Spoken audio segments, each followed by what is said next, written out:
Gaza को लेकर संयुक्त राष्ट्र सुरक्षा परिषद में जो शांति प्रस्ताव पेश किया गया है उसका पाकिस्तान ने सपोर्ट किया है, वो भी तब जब इस प्रस्ताव का हमास लगातार विरोध कर रहा है और इसे फिलिस्तीन के खिलाफ बता रहा है। सवाल उठ रहा है कि हमास के विरोध के बावजूद पाकिस्तान ने इसका सपोर्ट क्यों किया है। जब यूनाइटेड नेशन सिक्योरिटी काउंसिल ने गाजा में एक ट्रांजिशनल एडमिनिस्ट्रेशन और एक इंटरनेशनल स्टेबलाइजेशन फोर्स यानी कि आईएसएफ का रास्ता बनाने वाले यूनाइटेड स्टेट्स के लिखे एक प्रस्ताव को अपनाया, तो काउंसिल की अध्यक्षता कर रहे पाकिस्तान का जवाब कुछ अलग ही था। पाकिस्तान संयुक्त राष्ट्र सुरक्षा परिषद का अस्थायी सदस्य है। संयुक्त राष्ट्र सुरक्षा परिषद की अध्यक्षता भी वर्तमान में पाकिस्तान ही कर रहा है।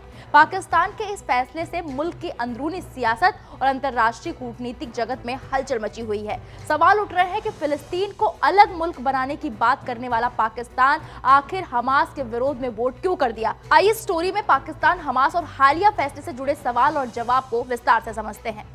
बता दें कि यूएन में पाकिस्तान के परमानेंट रिप्रेजेंटेटिव असीम इफ्तिकार अहमद ने प्रस्ताव पेश करने के लिए यूएस को धन्यवाद दिया और इसके पक्ष में वोट दिया, लेकिन उन्होंने ये भी कहा कि पाकिस्तान नतीजे से पूरी तरह खुश नहीं है और बताया कि पाकिस्तान के कुछ जरूरी सुझाव फाइनल टेक्स्ट में शामिल नहीं किए गए थे। हालांकि गाजा शांति प्रस्ताव में फिलिस्तीनी राज्य के लिए एक भरोसेमंद रास्ते का वादा किया गया है। अहमद ने काउंसिल से विरोध करते हुए कहा, इसमें उस रास्ते के बारे में कुछ नहीं बताया गया है और इसमें यूएन की भूमिका, गाजा के शासन की देखरेख के लिए प्रस्तावित बोर्ड ऑफ पीस या आईएसएफ के मैंडेट को साफ नहीं किया गया है। ये सभी जरूरी पहलू हैं जिनका इस कोशिश की सफलता पर असर पड़ेगा। हमें पूरी उम्मीद है कि आने वाले दिनों में और डिटेल्स इन मुद्दों पर जरूरी क्लैरिटी देंगी। पाकिस्तान ने ट्रंप के जिस 20 point Gaza cease fire plan का समर्थन किया है उसे सितंबर में भी समर्थन मिल चुका है, जो यूएन प्रस्ताव का आधार है, और जबकि कई दूसरे अरब मुस्लिम देशों ने भी सावधानी से प्रस्ताव का समर्थन कर दिया है।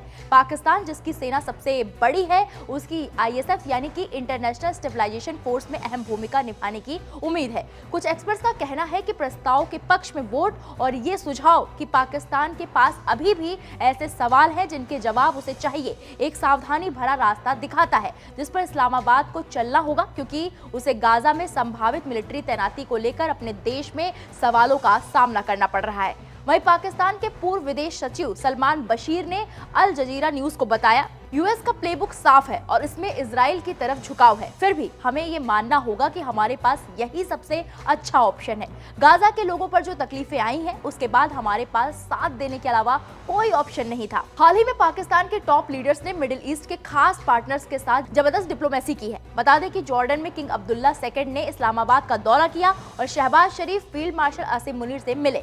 मुनीर इससे पहले अक्टूबर में अम्मान और मिस्र के काहिरा भी गए थे। पाकिस्तान के पारंपरिक रूप से खाड़ी देशों के साथ करीबी रिश्ते रहे हैं और गाजा पर इजराइल के नरसंहार वाले युद्ध के बीच ये रिश्ते और मजबूत हुए हैं।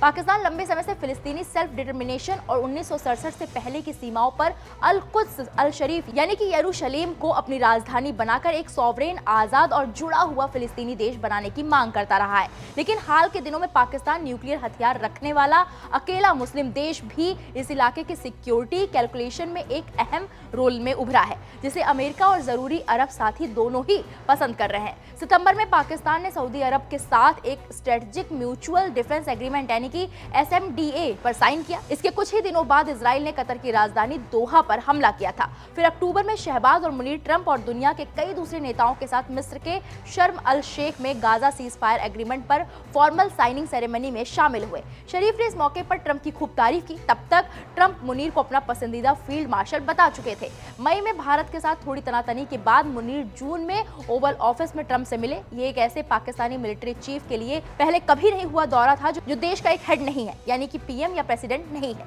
लेकिन पाकिस्तान के बारे में तो आप सब जानते हैं कि वहां पर सरकार सेना चलाती है। अब पाकिस्तान की सरकार आईएसएफ में हिस्सा लेने के बारे में सोच रही है। हालांकि सरकार की तरफ से इसे लेकर कोई बयान नहीं आया, लेकिन रक्षा मंत्री ख्वाजा आसिफ ने 28 अक्टूबर को कहा, अगर पाकिस्तान को इसमें हिस्सा लेना है तो मुझे लगता है कि यह हमारे लिए गर्व की बात होगी, हमें ऐसा करने में गर्व होगा। लेकिन कुछ एक्सपर्ट्स ने चेतावनी दी है कि ये कहना आसान है लेकिन करना मुश्किल है। फिलहाल इस पूरे मामले पर आपकी क्या राय है, हमें कमेंट बॉक्स में जाकर जरूर बताएं।